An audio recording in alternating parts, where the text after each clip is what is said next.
Hello guys, welcome to Civic Clouds. My name is Vishal Mankar and today we are going to learn about the 7th trigger scenario of our English trigger playlist. So let's start. So let's understand what is the scenario. So the scenario here is we have to write a trigger that will prevent a user from creating or updating a lead that already exists as a contact. We will use lead or contact email address to detect the duplicates. I will explain you what is the meaning of this scenario. So let's say we have an existing contact with the email like vishal@gmail.com and we are again inserting or updating a lead with the same email.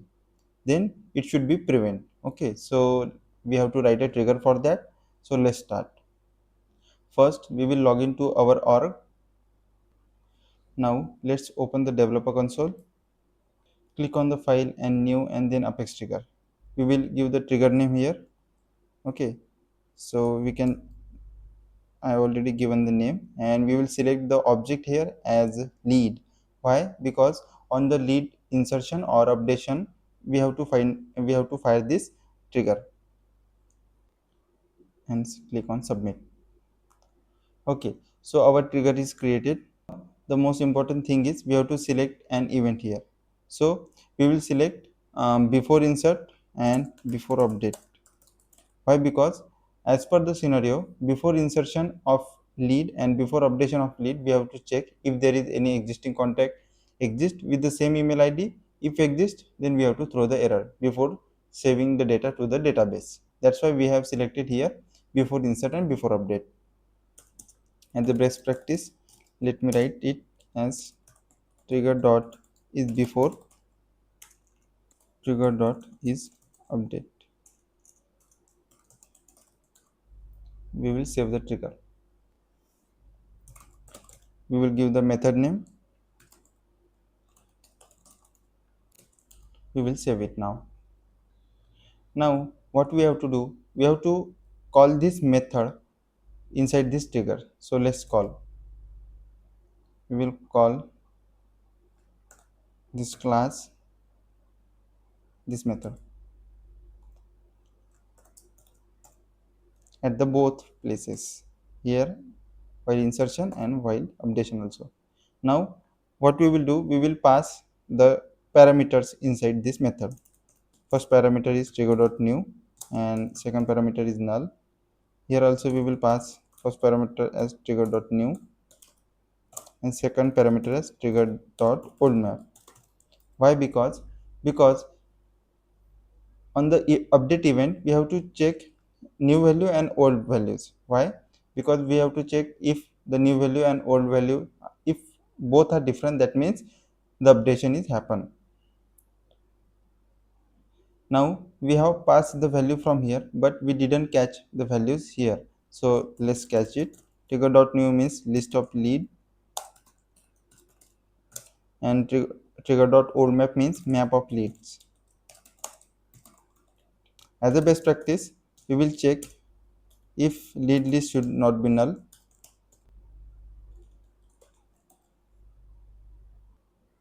Okay, now we will loop over the lead list.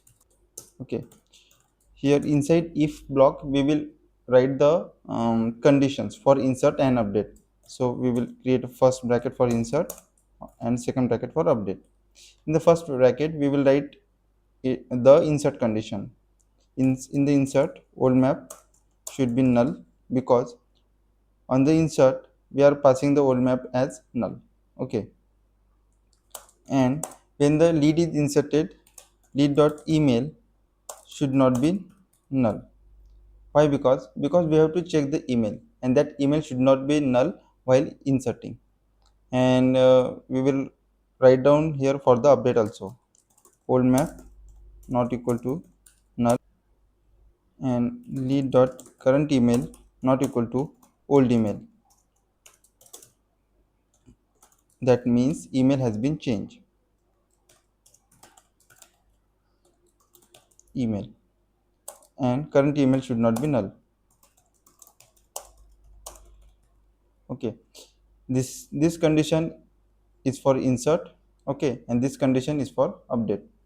Why we are checking the new value old value? Because we have to run our logic only when the email is updated, not the other field updated. Okay, so we will add it into the set. So let me create a set. We will add the lead emails into the set. Okay, now we got all the emails that we are inserting or updating into this lead email set. Now what we will do, we will take the all the contacts with the same emails. So let me query on the contact email in lead emails. We will put limit 50,000. Okay, we got all the contacts where email is not equal to null and email in whatever the emails that are present into this set. As a best practice, what we will do, we will also use here null check,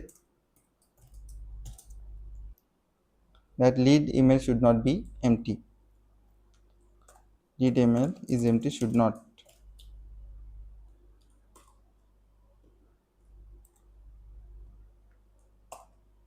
Okay, and here also as a best practice, we will check if the contact is there, then only loop over the contact. List is empty, should not. So it is a best practice to follow the null checks and all. It will not break our code. Then only we are doing the for loop over the con list.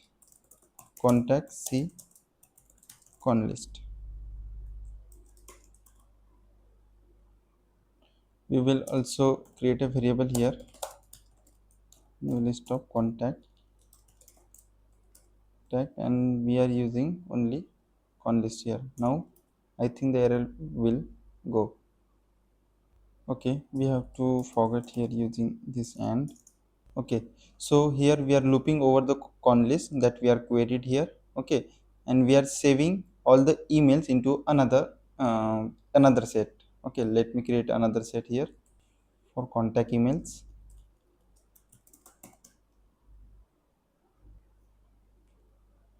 We are checking, we already checked here the null check, so we don't need to check here null check. So we are putting all the contact emails into this set, c.email.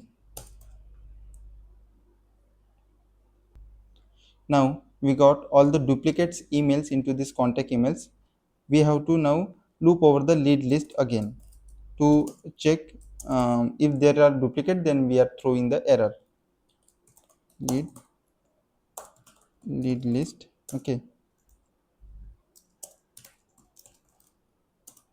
here we are checking if this contact emails set if contains, I mean here we have to use contains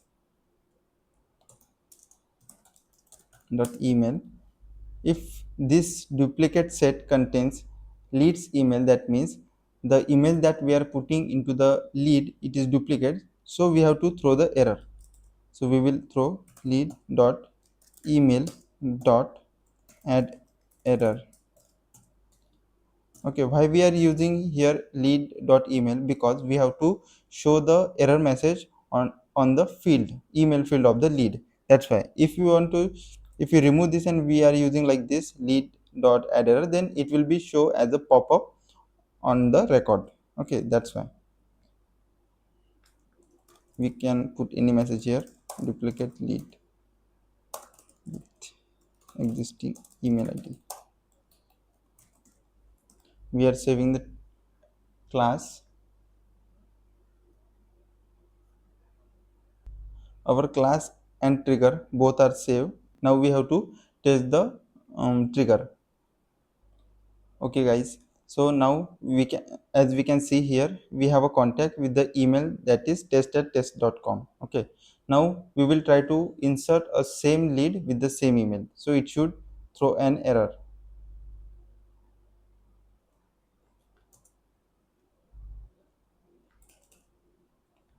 We are putting the email that is this. Okay, and let me try to save it.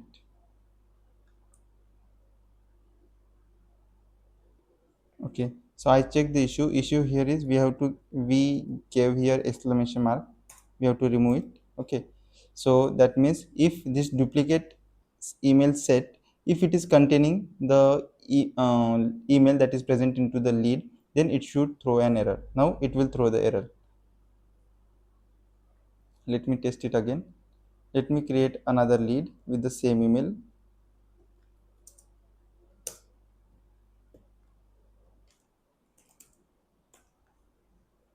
Okay, I will add the same email here and I will click on save. See, as you can see, the our trigger fires and it is showing the error on the field itself. So now our first unit test is completed. Let me check on update also. Okay, so let's say I have an contact, okay, where the email is salesforce@test.com and I am updating an existing lead. Let me update this lead and I am updating the email as this and I am saving, so it should throw an error.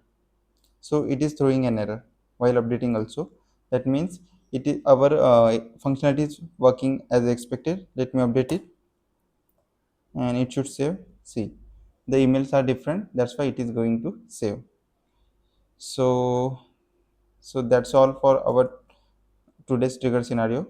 So if you like my video, please give it a thumbs up and also comment and share this video to your friends.